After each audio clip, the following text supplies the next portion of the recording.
Fishing has become pretty synonymous with video games, as the line, "it's not a good game until it has fishing," or others with a similar meaning, have become fairly common, and I completely agree. The first fishing game ever is Gone Fishing. It was a text-based adventure released for PCs in the year 1977.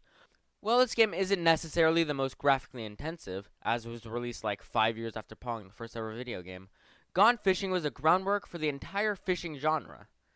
A few years later in 1980, Activision would publish Fishing Derby for the Atari 2600. This was a true fishing game. Basically, two characters on either side of the screen would try to cast their rods into the water to get 99 points first. After that, multiple other games that focused on fishing came out, like Rapalla's Pro Bass Fishing, Basin's Black Bass with Hank Parker, Sega Bass Fishing, Sega Marine Fishing, Sega Bass Master Classic, Sega Salmon King, The Big Catch, and even Sega TNN Bass Tournament 96. Geez, Sega made a lot of fishing games. But these are all games that focus on fishing. What about those that have fishing as a side event? Well, in the year 1993, Nintendo released a title for the Game Boy called Link's Awakening, which later got a Switch remake.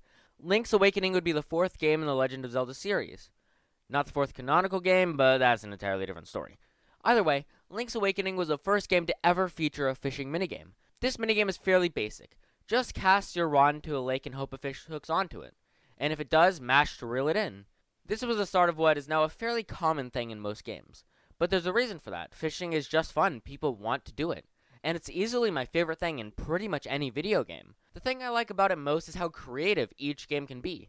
Although a lot of games have the main task of catch fish, it can be accomplished in numerous ways. And in most cases, it's optional.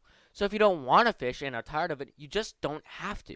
There are many other reasons why I like fishing, but those are the main reasons. It's easily my favorite thing to do in any video game. But thanks for watching.